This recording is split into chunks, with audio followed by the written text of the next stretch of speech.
¿Sabe usted cuánto es el presupuesto de la República para el año?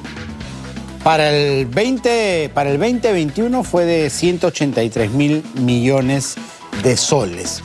Y según lo que ha anunciado el ministro de Economía, Waldo Mendoza, el aprobado para este año que viene, para el 22, es más o menos igual. Hay una diferencia muy pequeña, con lo cual habrá que actuar con prudencia.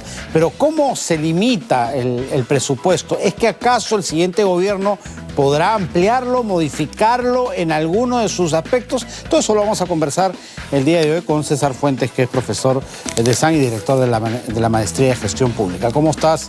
¿Qué tal, Muy César? Buenas tardes. Muy bien, gracias. Encantado. Lo que ha anunciado Waldo Mendoza, el ministro de Economía, es que básicamente el presupuesto es el mismo de este año para el siguiente, más o menos unos puntitos. Así es.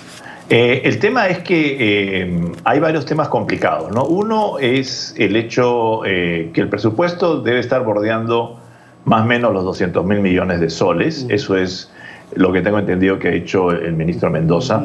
¿Esto qué significa? Que va a ser probablemente muy parecido al presupuesto de cierre del año 2021. La brecha de déficit tiene que cerrarse, eso es lo más importante, pero los plazos son los que creo que justamente están lanzando preocupación. Generalmente el presupuesto, un primer borrador se hace generalmente en mayo de este año, y se presenta para su aprobación en agosto. Es decir, tiene que aprobarlo el Congreso de la República. Claro. Entonces ahí tenemos justamente que el 30 de agosto es el límite y como sabemos la ascensión al mando es el 28, 29. Entonces tenemos realmente un mes para modificar el presupuesto, cosa que yo creo que en la práctica no va a ocurrir. Si lo que va a pasar, vamos a tener un presupuesto que probablemente va a ser el presupuesto que está dejando el señor Mendoza, y ese es el que vamos a tener que tener porque hay pocos márgenes realmente para mejorar o cambiar.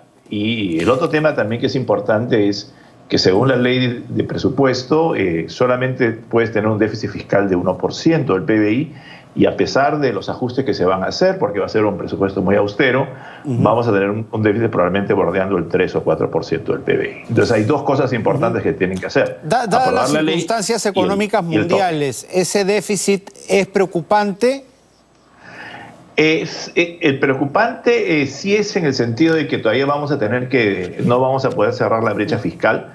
Hoy día la deuda pública es más o menos un 40% del PBI, más o menos, y va a seguir creciendo este año. Lo importante es que esto se consolide, es decir, si queremos la frontera mental o la frontera donde gran parte de los inversionistas se preocupan, y eso puede afectar inclusive el grado de inversión de Perú, si superamos la barrera del 50%. Entonces estamos en un 40%, no tenemos muchos grados de libertad, y lo importante debería ser que la próxima administración consolide, es decir, lo que se llama consolidación fiscal, es decir, cierre las brechas y sea más eficiente en el gasto en los próximos 3 o 4 años. Si no, simplemente el déficit fiscal va a seguir creciendo y llegaremos al 50% del PBI como deuda pública en un lapso de un par de años. Sí, claro, que eso es demasiado, ¿no? Eso es el camino a la quiebra, ¿no es cierto? Finalmente. El problema es ese, ¿no? Que uno de los pilares justamente de Perú, al margen de toda la discusión que ha habido sobre el modelo económico en condiciones normales estábamos bien, ¿no? No llegábamos ni al 30 y poquito más, que es digamos, aceptable. Es decir, teníamos un 26, 27% y ahí subimos a un 34, 35%, la economía también se ha achicado, y lo que tenemos ahora es que estamos bordeando probablemente el 40%, ¿no? Es decir, cuando la economía rebote un poquito, ese número va a estabilizar y luego tenemos que estabilizar las cuentas fiscales. Esto es urgente. Lamentablemente creo que en toda la discusión política que ha habido en las semanas y meses pasados, esto no se ha tomado con la seriedad del caso, pero esto es uno de los pilares que nos ha mantenido con buena calificación de riesgo en el Perú en los últimos 10 o 15 años. Claro, digamos que lo que hemos hecho bien no podemos modificarlo, ¿no? Modifiquemos en todo caso lo que puede estar mal o no ha dado resultados, pero las cifras macroeconómicas han estado ordenadísimas, ¿no? Hay dos pilares que no podemos mover, que uno es el tema monetario y otro es el tema fiscal. Fuera de eso, lo que tenemos que hacer es, con lo poco que tenemos, porque no tenemos una base tributaria muy sólida, poco a poco ir generando eficiencias en el gasto público y incrementando la base tributaria. Y es un proceso que no es tan rápido, es un proceso lento, que poco a poco hay que hacerlo y generar también en base a esto una base ciudadana de tributación y establecer Claro. una relación ciudadana. Pero van encadenados las dos cosas que tú dices, ¿no? O sea, Totalmente. primero un Estado eficiente que atraiga a la gente a la formalidad. Así ¿No es, efectivamente. Y ese es el gran tema. Creo que el COVID está abriendo una oportunidad. Lo que se ha visto, por ejemplo, al margen también de la discusión que ha habido, es que la administración Sagasti ha sido bastante eficiente, por ejemplo, en el tema de vacunación. Esto ha generado, creo que, mucha sorpresa y una buena sorpresa para mucha ciudadanía, que en medio de todo ha sido un proceso ordenado, un proceso donde realmente se ha vacunado más rápido que la población pensaba. Entonces ahí tenemos un positivo y esperemos que si eventualmente la administración Castillo, como es lo que va a ocurrir aparentemente, toma la rienda, el tema de la vacunación lo pueda cerrar pues a final de año o máximo el primer trimestre del año 2022. Eso yo creo que va fundamentalmente a dar pie a que todos los servicios, especialmente todo lo que es hoteles, todo lo que son entretenimientos, restaurantes, pueda realmente ponerse a nivel. Y ya estaríamos hablando, ¿no es cierto?, de un crecimiento interesante para el año 2022.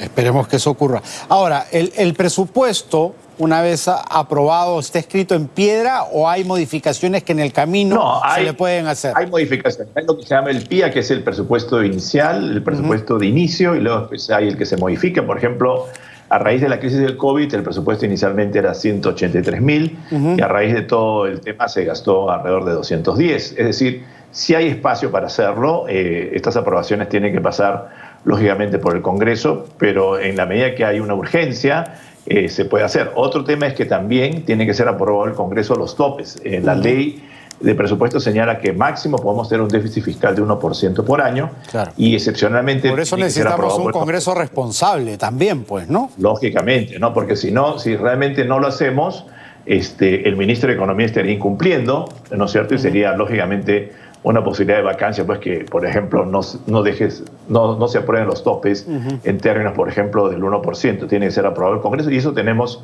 y realmente se tiene semanas para hacer esto. Entonces, realmente creo que ahí yo creo que tiene que haber tanto un compromiso por el lado del Ejecutivo y el Congreso para que justamente estas dos cosas se den. Aprobación del presupuesto, que creo que debería ir en línea con el año 2021, como ha señalado el ministro Mendoza, y otro es urgentemente aprobar el tope, porque el 1% de déficit no lo vamos a llegar, probablemente estamos hablando de 3 o 4% para el año 2022.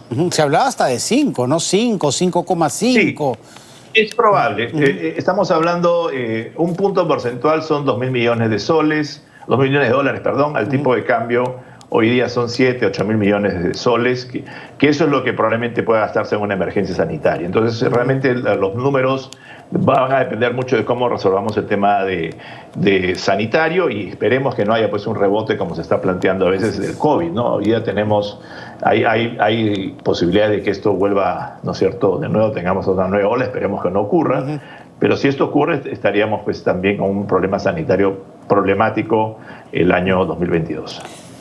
Perfecto, César. Muchísimas gracias, como siempre.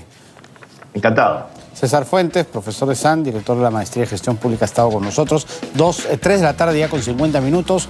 Vamos a cerrar nuestro bloque económico.